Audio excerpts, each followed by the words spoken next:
All this is Dr. Mobeen Sayed from DrBeen.com. Welcome to one more show. So this discussion is about the today's news from CDC that there have been 8 cases of cardiac inflammation in children from 5 to 11 who had Pfizer, BioNTech, and Moderna vaccine. So let's just very quickly look at this news. This is not a study, and I do not have the data published. Instead, even after searching a lot, I had to bank on Reuters news instead of being able to see CDC's.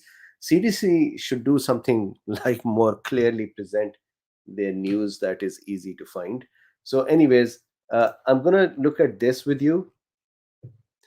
In addition to this, if you were interested in um, reading a little more about the 5 to 11 children and vaccination, these are again CDC and FDA documents. This is about myocarditis. What is interesting for me is, and tell me what do you feel, should I still get myself or my child vaccinated? This is under the myocarditis and pericarditis after messenger RNA vaccines. And the answer is yes. That is how CDC puts it.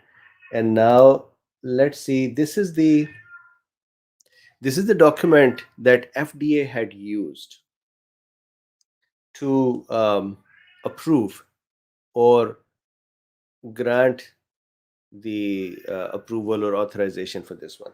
So I'm going to look into this as well because there is some data that is interesting to see. And then this is the UK numbers, we'll see them afterwards. So you can probably hear Luffy. He is back from outside. And as he graces us by coming upstairs, I will present him to you as well. So let's start. Here is what they're saying. So we are at the Humanities Coffee Shop. This is the situation. And I think from the projections, the numbers are much better.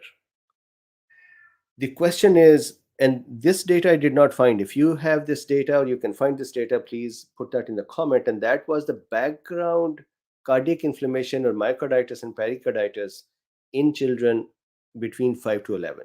I could not find the background rates, but I'm sure that they have it because in their data set, FDA, they have said excessive myocarditis projections. So that means they know the background projections. I just could not find them.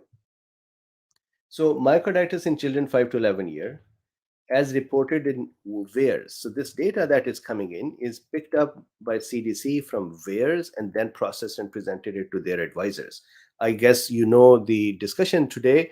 Their advisors have, number one, said that prefer Moderna or Pfizer over J&J because of the risk of the clotting and the possibility of death with that. And then the second thing is this data was, I think they saw as well. This particular report is by Manas Mishra and Michael Ehrman. Pfizer and BioNTech both were given to these children. The link is not discussed. So CDC didn't say that these inflammations were because of the vaccine or not. They simply said in these vaccinated children, there were 8 cases.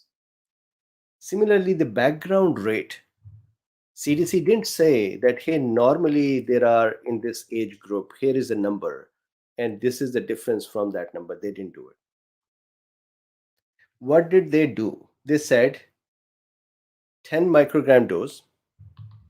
There have been 7.1 million total doses given from 5 to 11 years of age to 5 to 11 years of age children. 5.1 million doses given as first dose. So that means there are 5.1 million children between the age of 5 and 11 who have received one dose. And there is another 2 million, not another, out of this 5.1 million, there is 2 million that have received their second dose as well. Total 7.1 million doses, not 7.1 million children. The children are 5.1 million. 7.1 million doses are total. Out of those total 7.1 million doses, 8 had cardiac inflammation or pericarditis or myocarditis. I don't have that data to say exactly what it was, but cardiac issues. The clinical course, according to CDC, was mild and recovered quickly. So that is a good news. The percentage was, or the rate was 1.14 per million doses. So remember, 8 cases and 7.1 million doses, so 1.14-ish per million doses. When FDA had projected this, and I want to show you that table, we had actually seen that. I have the link to that video in the description that I discussed this document. And if I go to the bottom of this document here, this is the table number 14, model predicted benefit. So this is a model projection. Benefit risk outcome of scenario 1 to 6. So remember, they had 6 scenarios for projecting what kind of myocarditis and hospitalization and ICU and any possibility of death would occur or not. And so this is for the vaccinated children 5 to 11 years of age. So there are 6 scenarios that they had. They had said that the excess myocarditis cases will be per 1 million anywhere from 53 in the scenario number 6 and then 106. So it's not between them, but in more other scenarios, the upper limit was 106, and in one scenario, it was 53. And they had projected no death. And fortunately, there has been no death out of these 8. So if you see here, their projection was 53 or 106 per million. And the reality so far, what they have announced is 8. And there is further clarity needed. So this is a good news, right? So it is 8, which is less. It is 1.1 per million. Background rates are still not known. And they had also said that the boys age 16 to 17 would have greater than 69 per million cases of myocarditis after this second dose. And they had projected that boys 12 to 15 years of age would have more than 40 million cases of myocarditis after the second dose. So this is the discussion that they had done. Let's just very quickly look at again, this is a news article. And I know that some of you feel uncomfortable with looking at the news, but this is the CDC's data. So I'm going to repeat. So if you just wanted to hear this much, then here we stop. It had received reported 8 cases of myocarditis, a type of heart inflammation in children 5 to 11 years of age, Pfizer and BioNTech both. What we do not have in the data is how many Pfizer, how many BioNTech, how many cases in the first dose versus second dose. The CDC has previously said they're reporting, so I went over that with you. The cases had a mild clinical course, the CDC said. So this is the situation. And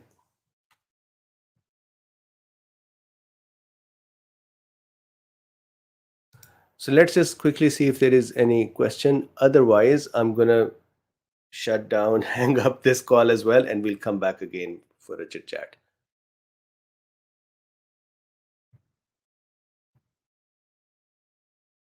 So car 99% says 5.1 million children got doses, 1 dose, 2 million got second dose. Is there hesitancy in getting children doses twice, or it is a lag in data?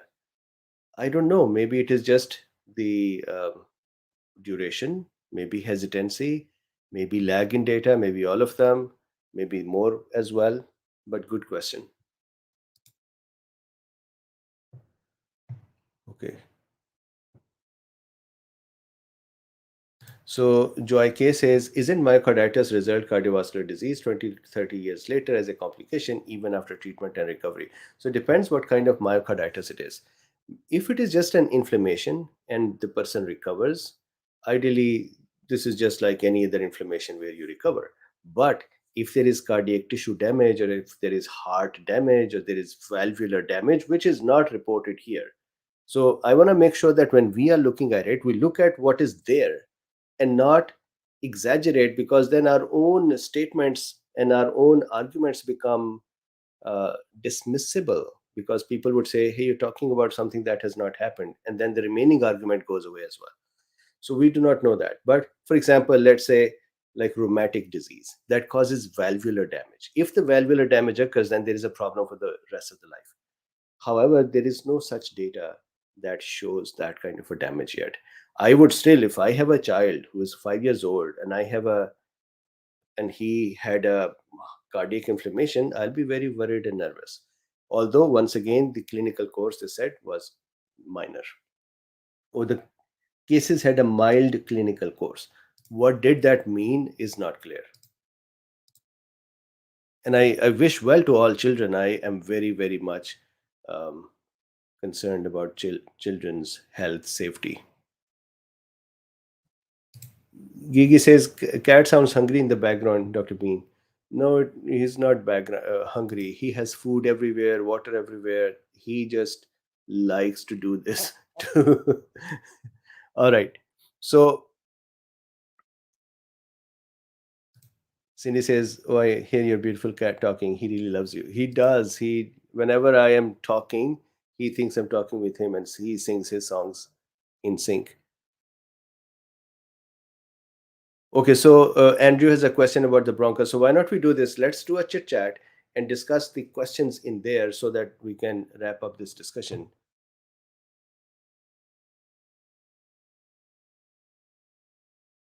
Cool. So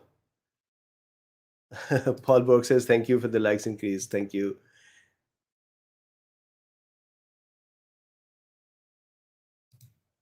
Alive in Heal says it's so inconsequential given the serious issues they should be discussing. This is a smokescreen. I think they just wanted to discuss this or present this as well. Maybe they wanted to present it as, hey, we thought there will be 50 to 60, but here we just have one. It's a good news, it's mild. So maybe to encourage people, only they know. So with this, thank you very much. Please like, subscribe, and share if you like this work. And if you would like to support, there are links in the description. You can buy me a coffee, or you can become a patron, or you can use PayPal. So with this, thank you very much. And I'm going to come back again in a few minutes and we'll do a chit chat. So hold on to your questions. Let's answer them there.